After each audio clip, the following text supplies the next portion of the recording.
Tuhan berfirman kepada Musa, "Katakanlah kepada orang Israel, dan suruhlah mereka memberikan kepadamu 1 tongkat untuk setiap suku. Semua pemimpin mereka harus memberikannya, suku demi suku. Seluruhnya 12 tongkat. Lalu tuliskanlah nama setiap pemimpin pada tongkatnya. Pada tongkat lui harus kau tuliskan nama Harun.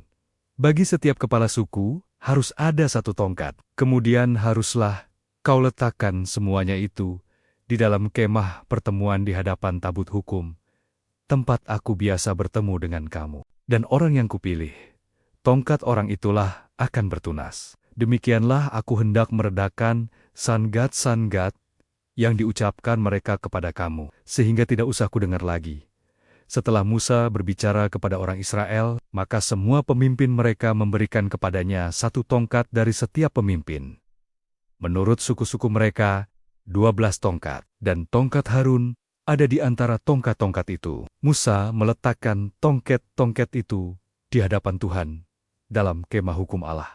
Ketika Musa keesokan harinya masuk ke dalam kemah hukum itu, maka tampaklah tongkat Harun dari keturunan Lewi telah bertunas, mengeluarkan kuntum, mengembangkan bunga, dan berbuahkan buah badam. Kemudian Musa membawa semua tongkat itu keluar dari hadapan Tuhan kepada seluruh orang Israel. Mereka melihatnya, lalu mengambil tongkatnya masing-masing. Tuhan berfirman kepada Musa, "Kembalikanlah tongkat Harun ke hadapan tabut hukum untuk disimpan menjadi tanda bagi orang-orang durhaka, sehingga engkau mengakhiri sangat-sangat mereka dan tidak kudengar lagi, supaya mereka jangan mati." Dan Musa berbuat demikian, seperti yang diperintahkan Tuhan kepadanya, demikianlah diperbuatnya. Tetapi orang Israel berkata kepada Musa, "Sesungguhnya kami akan mati, kami akan binasa, kami semuanya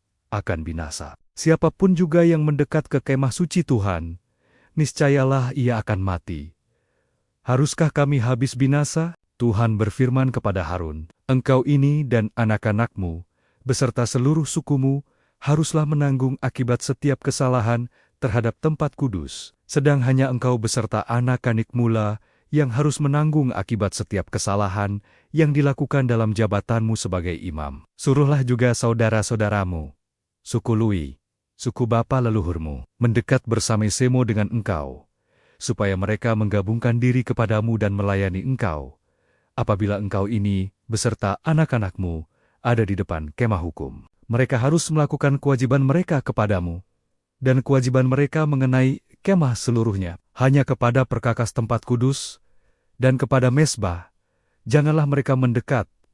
Nanti mereka mati, baik mereka maupun kamu. Mereka harus menggabungkan diri kepadamu dan melakukan kewajiban mereka mengenai kemah pertemuan, sesuai dengan segala pekerjaan pada kemah itu. Tetapi orang awam jangan mendekat kepadamu. Dan kamu ini haruslah melakukan kewajibanmu mengenai tempat kudus, dan kewajibanmu mengenai mezbah, supaya orang Israel jangan lagi tertimpa oleh murka.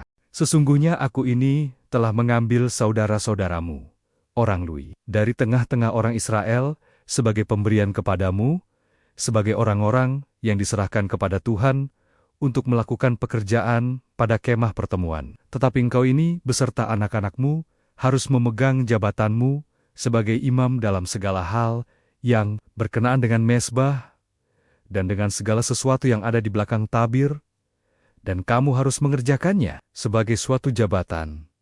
Pemberian aku memberikan kepadamu jabatanmu sebagai imam itu, tetapi orang awam yang mendekat harus dihukum mati. Lagi berfirmanlah Tuhan kepada Harun, "Sesungguhnya aku ini telah menyerahkan kepadamu pemeliharaan persembahan-persembahan khusus yang kepadaku. Semua persembahan kudus orang Israel kuberikan kepadamu, dan kepada anak-anakmu sebagai bagianmu. Itulah suatu ketetapan untuk selama-lamanya.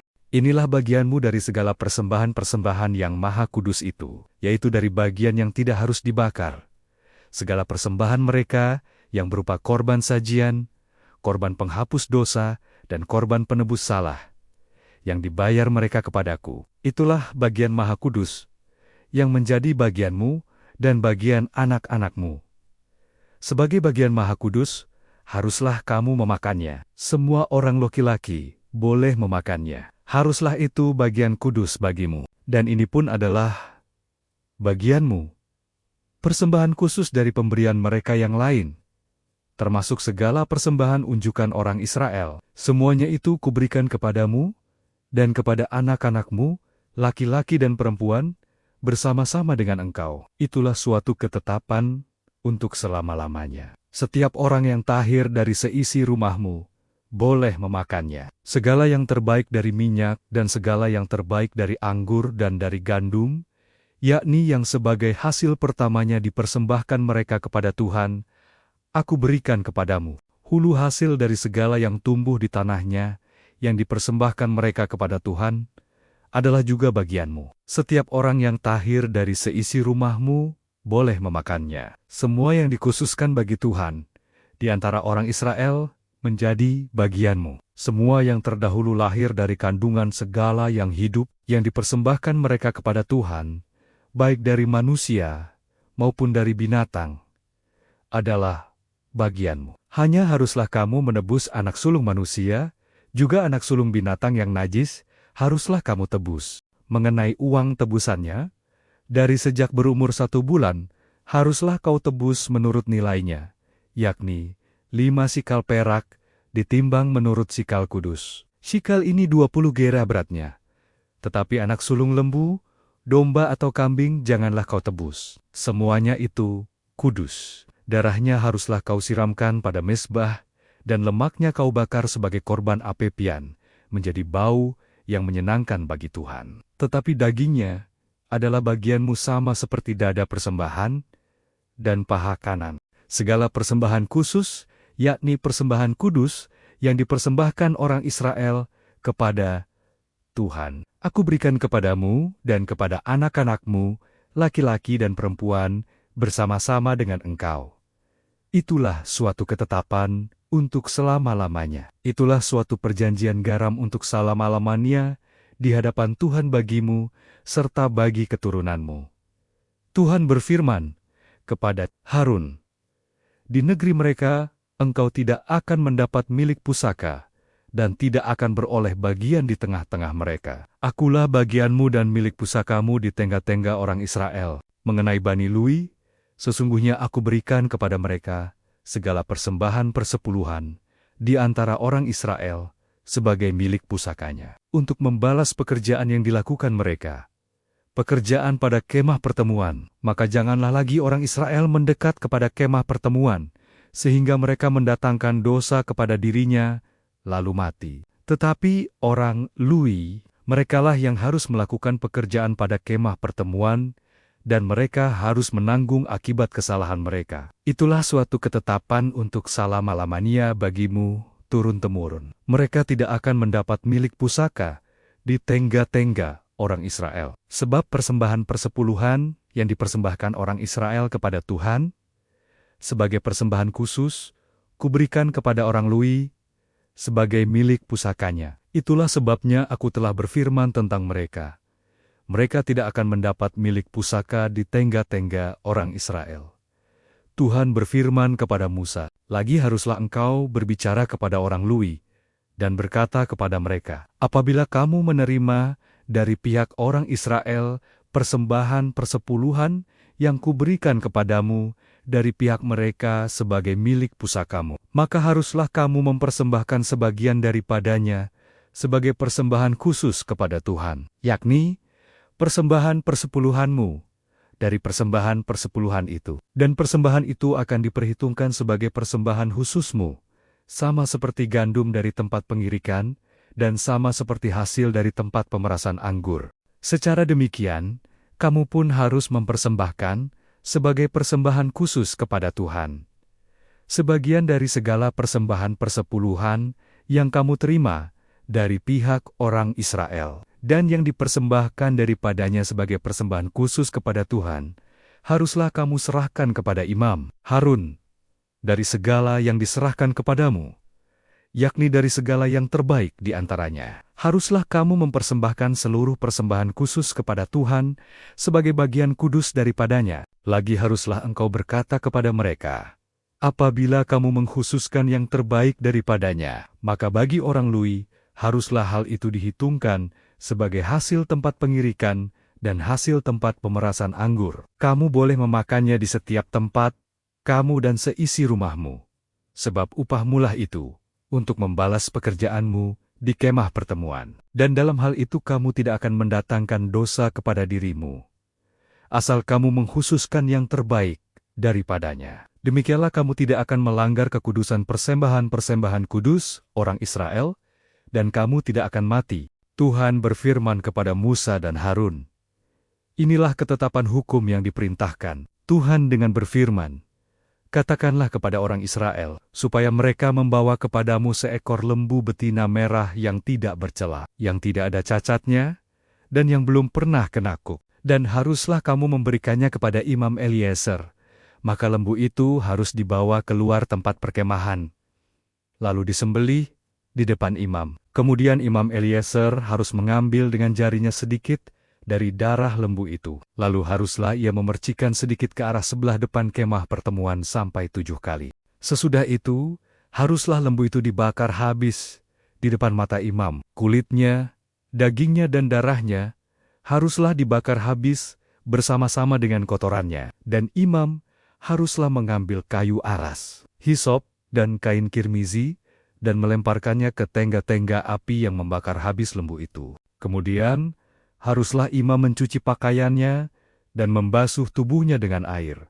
Sesudah itu, masuk ke tempat perkemahan, dan imam itu najis sampai matahari terbenam. Orang yang membakar habis lembu itu haruslah mencuci pakaiannya dengan air dan membasuh tubuhnya dengan air, dan ia najis sampai matahari terbenam. Maka seorang yang tahir haruslah mengumpulkan abu lembu itu dan menaruhnya pada suatu tempat yang tahir di luar tempat perkemahan, supaya semuanya itu tinggal tersimpan bagi umat Israel untuk membuat air pentahiran.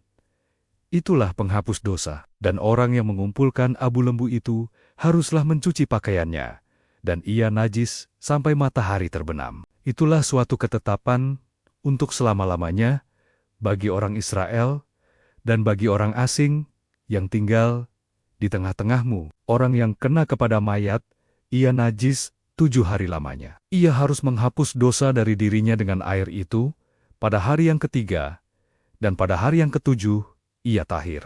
Tetapi jika pada hari yang ketiga ia tidak menghapus dosa dari dirinya, maka tidaklah ia tahir pada hari yang ketujuh. Setiap orang yang kena kepada mayat, yaitu tubuh manusia yang telah mati, dan tidak menghapus dosa dari dirinya, ia menajiskan kemah suci Tuhan, dan orang itu haruslah dilenyapkan dari Israel. Karena air pentahiran tidak disiramkan kepadanya, maka ia najis. Kenajisannya masih melekat padanya. Inilah hukumnya, apabila seseorang mati dalam suatu kemah.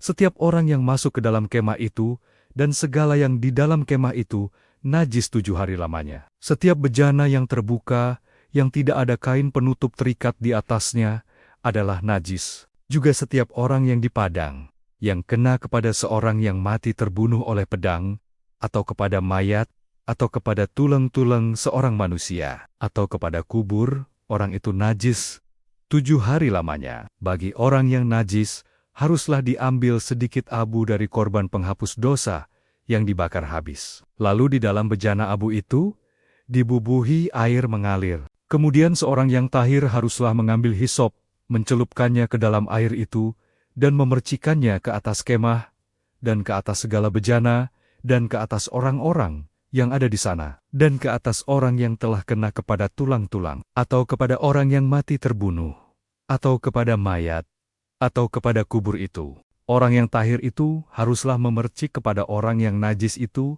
pada hari yang ketiga, dan pada hari yang ketujuh, dan pada hari yang ketujuh itu, haruslah ia menghapus dosa orang itu. Dan orang yang najis itu haruslah mencuci pakaiannya dan membasuh badannya dengan air. Lalu ia tahir pada waktu matahari terbenam. Tetapi orang yang telah najis dan tidak menghapus dosa dari dirinya, orang itu harus dilenyapkan dari tengga-tengga jemaah itu, karena ia telah menajiskan tempat kudus Tuhan. Air pentahiran tidak ada disiramkan kepadanya, jadi ia tetap najis. Itulah yang harus menjadi ketetapan bagi mereka untuk selama-lamanya. Orang yang menyiramkan air penyuci itu, ia harus mencuci pakaiannya. Dan orang yang kena kepada air penyuci itu, ia menjadi najis sampai matahari terbenam. Segala yang diraba orang yang najis itu menjadi najis, dan orang yang kena kepadanya menjadi najis juga sampai matahari terbenam.